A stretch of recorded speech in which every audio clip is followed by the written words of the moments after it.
வணக்கம். இது சமூக மீடியாவின் உலக செய்தி அறிக்கை. முதலில் தலைப்புச் செய்திகள்.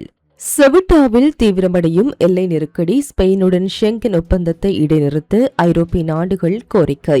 ஈரானை நாலாபுறமும் முடக்கு அமெரிக்க இஸ்ரேல் மெகா பிளான், தரைவழி முற்றுகை குறித்து ட்ரம்ப் நெதன்யாகு தீவிர ஆலோசனை. கவுதிகளின் தாக்குதலுக்கு சவுதி அரேபியா அதிரடி பதில், செங்கடலில் 14 நாடுகளுடன் இணைந்து புதிய சர்வதேச கடற்படை பாதுகாப்பு கூட்டணி. காசா அமைதி திட்டத்தில் திருப்பம், ஆயுத குறைப்பு ஒப்பந்தத்திற்கு இஸ்ரேல் வரவேற்பு, ட்ரம்ப் தகவல், கமாஸ் விதித்த கெடுபிடி நிபந்தனை.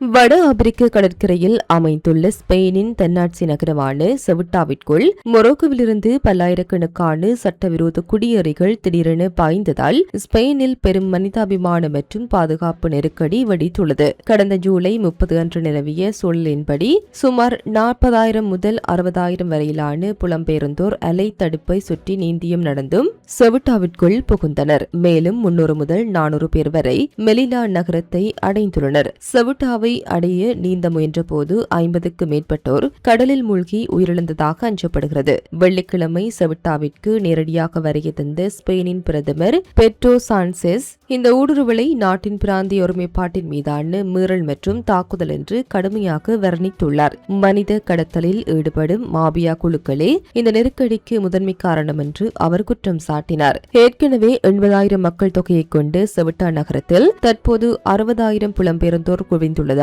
நகரின் இயல்பு வாழ்க்கை முற்றிலுமாக முடங்கியுள்ளது. கடைகள், உணவகங்கள் அனைத்தும் மூடப்பட்டு நாடு தழுவிய அவசர நிலை பிரகடனப்படுத்தப்பட்டுள்ளது. பாதுகாப்பை பலப்படுத்த ஸ்பானிய அரசு ராணுவ படைகளை அங்கு களமிறக்கியுள்ளது. ஸ்பெயின் உளவுத்துறை அமைச்சகம் மற்றும் ஊடகங்களின் தகவலின்படி இந்த அவசர நிலைமைக்கு 2 முக்கிய காரணங்கள் சுட்டிக்காட்டப்படுகின்றன. கடலில் தடுத்து வைக்கப்படும் புலம்பெயர்ந்தோரை உடனடியாக நாடு கடத்த முடியாது என ஜூலை 8 ஸ்பெயினில் உச்சநீதிமன்றம் வழங்கிய தீர்ப்பை மனித கடத்தல் கும்பல்கள் தங்களுக்கு சாதகமாக பயன்படுத்திக் கொண்டனர். ஸ்பானிய பிரதமரின் அல்ஜீரிய பயணத்திற்கு மொரோக்கோ காட்டிய எதிர்வினையாகவும் எல்லையில் வேண்டுமென்றே மொரோக்கோ அதிகாரிகள் கண்காணிப்பை தளர்த்தியதாகவும் பேசப்படுகின்றது. செவிட்டா எல்லை பிரச்சினை தற்போது ஒட்டுமொத்த ஐரோப்பிய ஒன்றியத்திற்கும் பெரும் அச்சுறுத்தலாக மாறியுள்ளது. செவிட்டா நெருக்கடி ஐரோப்பாவின் தேசிய பாதுகாப்பிற்கே அச்சுறுத்தல் என கூறி ஸ்பெயினுடன் விசாவில்லாத பயணத்திற்கான ஷெங்கன் ஒப்பந்தத்தை இடைநிறுத்த வேண்டும் என்று இத்தாலிய பிரதமர் ஜார்ஜியா மெலோனி மற்றும் பின்லாந்து உள்துறை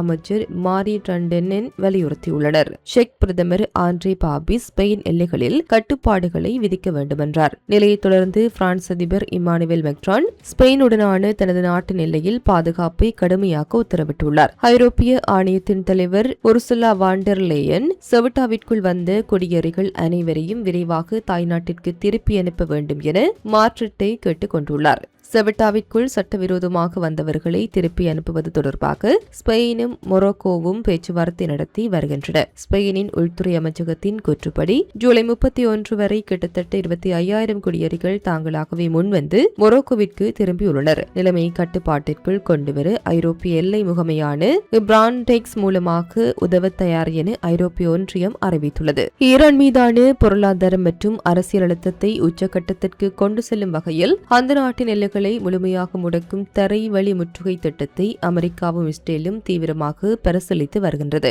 சமீபத்தில் ஓவல் அலுவலகத்தில் அமெரிக்க அதிபர் டொனால்ட் ட்ரம்ப் மற்றும் இஸ்ரேலிய பிரதமர் பெஞ்சமின் நெதன்யாகு இடையே நடைபெற்ற உயர்மட்ட சந்திப்பில் இத்திட்டம் குறித்து விவாதிக்கப்பட்டதாக தி டெலிகிராப் நாளிதழ் செய்தி வெளியிட்டுள்ளது. அமெரிக்க இஸ்ரேல் கூட்டணியின் இப்புதிய திட்டத்தின்படி ஈரானின் அண்டை நாடுகளான ஈராக், துருக்கி, பாகிஸ்தான், ஆப்கானிஸ்தான், துர்க்மெனிஸ்தான், ஆர்மீனியா மற்றும் அசர்பையான் ஆகிய நாடுகளை பயன்படுத்தி எல்லை கட்டுப்பாடுகளை கடுமையாக்கவும் அல்லது எல்லைகளை முற்றிலுமாக மூடவும் திட்டமிடப்பட்டுள்ளது. குறிப்பாக ஈரான், துர்க்மெனிஸ்தான் இடையேயான மூலோபாய முக்கியத்துவம் வாய்ந்த இன்சே போருன் மற்றும் செரக்ஸ் எல்லையை கடக்கும் பாதைகளை இலக்கு வைக்க வாய்ப்புள்ளதாக கூறப்படுகின்றது. இதன் மூலம் ஈரானின் இறக்குமதி மற்றும் ஏற்றுமதியை ஒட்டுமொத்தமாக முடக்கி அந்த நாட்டை மீண்டும் பேச்சுவார்த்தை மேசைக்கு கொண்டுவர ட்ரம்ப் திட்டமிடப்பட்டுள்ளது. ஈரான் மீண்டும் ஆயுதம் ஏந்துவதை தடுப்பதே இத்தகைய முற்றுகையின் முக்கிய நோக்கம் இலக்கமாக கருதப்படுகின்றது. தற்காப்புக்காக சீனாவிடமிருந்து நூற்றுக்கணக்கான கையடக்க வான் பாதுகாப்பு ஏவுகணைகளை பெற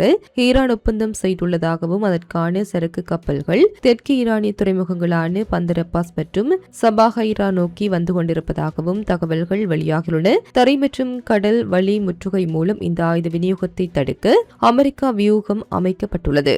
இன்னொருபுறம் ஈரானின் முக்கிய எரிசக்தி உள்கட்டமைப்பு தளங்கள் மீது அமெரிக்காவும் இஸ்ரேலும் இணைந்து வான்வழி தாக்குதல்களை நடத்த திட்டமிட்டுள்ளதாக பரபரப்பு தகவல்கள் கசிந்துள்ளன. இதுகுறித்து பென்டகனின் தலைமை செய்தி தொடர்பாளர் ஷான் பார்னலிடம் கேட்டபோது அதிபர் டிரம்ப் எந்த முடிவையும் எடுப்பதற்கு முன்னதாக சாத்தியமான இலக்குகள் குறித்து நாங்கள் எதுவும் கருத்து தெரிவிக்க முடியாது. இருப்பினும் அதிபரின் உத்தரவுகளை எந்த நேரத்திலும் உடனடியாக நிறைவேற்ற போர்த்துறை முழு ஆயத்த நிலையில் உள்ளது என்று அவர் பதிலளித்துள்ளார். அதிபர் டிரம்ப் இந்த தாக்குதலுக்கு இறுதி ஒப்புதல் அளிக்கவில்லை என்ற போதிலும் வர்த்தக சந்தைகள் திறப்பதற்கு முன்னதாக வார இறுதியில் இந்த மெகா தாக்குதல் நடத்தப்படலாம் என எதிர்பார்ப்பு அதிகரித்துள்ளது. இதனால் மத்திய கிழக்கு பிராந்தியத்தில் போர் மிகுங்கள் மேலும் சூழ்ந்துள்ளன.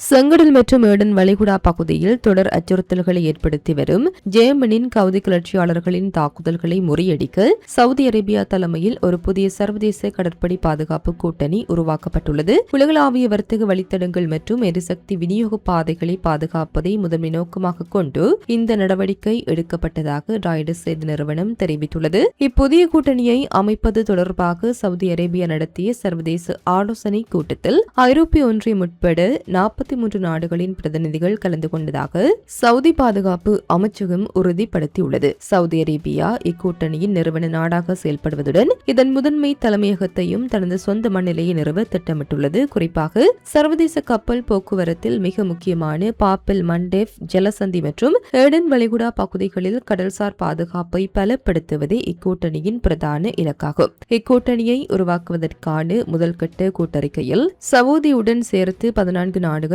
உடனடியாக கையெழுத்திட்டுள்ளன. துருக்கி, பாகிஸ்தான், எகிப்து, சூடான், ஜிபுட்டி உள்ளிட்ட நாடுகள் இக்கூட்டணிக்கு முழு ஆதரவை அளித்துள்ளன. வளைகுடா நாடுகளான ஓமான் மற்றும் ஐக்கிய அரபு அமீரகம் ஆகிய இரண்டும் இந்த ஒப்பந்த ஆவணத்தில் கையெழுத்திடவில்லை என்பது குறிப்பிடத்தக்கது. கடந்த ஜூலை 20 ஈரானின் ஆதரவு பெற்ற ஜேமனின் கவுதிகள் செங்கடல் பகுதியில் சவுதி அரேபியா மீது கடற்படை முற்றுகை விதிக்கப் போவதாக அறிவித்தனர். அதனைத் தொடர்ந்து சவுதியுடன் தொடர்புடைய வணிக கப்பல்கள் மீது தொடர்ச்சியான ஏவுகணை மற்றும் ட்ரோன் தாக்குதல்களை நடத்தியது. இப்பிரச்சினை குறித்து ஏற்கனவே கவலை தெரிவித்திருந்த அமெரிக்க அதிபர் டொனால்ட் ட்ரம்ப் செங்கடலில் தடையற்ற கப்பல் போக்குவரத்தை மறித்தால் ஹவுதிகள் மீது கடுமையான ராணுவ நடவடிக்கை எடுக்கப்படும் என எச்சரித்திருந்தார். இந்த நிலையில் சவுதி அரேபியா நேரடியாக களத்தில் இறங்கி சர்வதேச கூட்டணியை உருவாக்கியுள்ளது மத்திய கிழக்கு பிராந்தியத்தில் பெரும் பரபரப்பை ஏற்படுத்தியுள்ளது.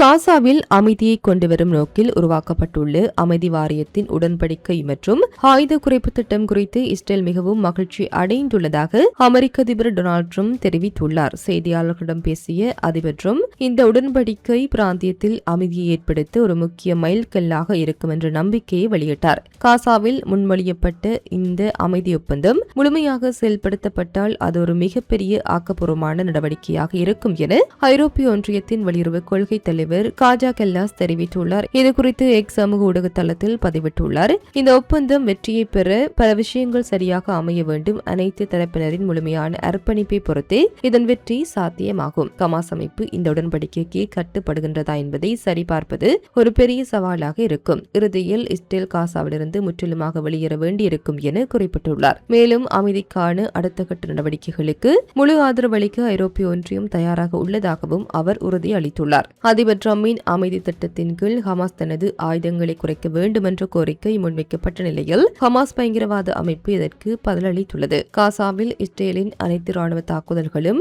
உடனடியாக முழுமையாக நிறுத்தப்பட்டு இஸ்ரேலிய படைகள் காசா நிலப்பரப்பிலிருந்து முற்றிலுமாக வெளியேறினால் மட்டுமே தங்களுடைய ஆயுதங்களை கைவிட முடியும் என்று ஹமாஸ் திட்டவட்டமாக தெரிவித்துள்ளது. ஹமாஸின் இந்த நிபந்தனையால் காசா அமைதி ஒப்பந்தத்தை முழுமையாக நடைமுறைப்படுத்துவதில் கூடுதல் சிக்கல்களும் தடைகளும் உருவாகியுள்ளன. இத்துடன் குறித்த காணொலி நிறைவு பெறுகின்றது. இது தொடர்பிலான உங்களுடைய கருத்துக்களை கமெண்ட் வாயிலாக தெரிவிக்கலாம். இது போன்ற பல செய்திகளை தெரிந்து கொள்ள நம்முடைய சமூக மீடியா யூடியூப் சேனலை சப்ஸ்கிரைப் செய்து அருகிலுள்ள பெல் பட்டனை கிளிக் செய்யுங்கள். மேலும் செய்திகளை உடனுக்குடன் தெரிந்து கொள்ள சமூகமீடியா.com என்ற இணையதளத்தின் வாயிலாக எங்களுடன் இணைந்திருங்கள்.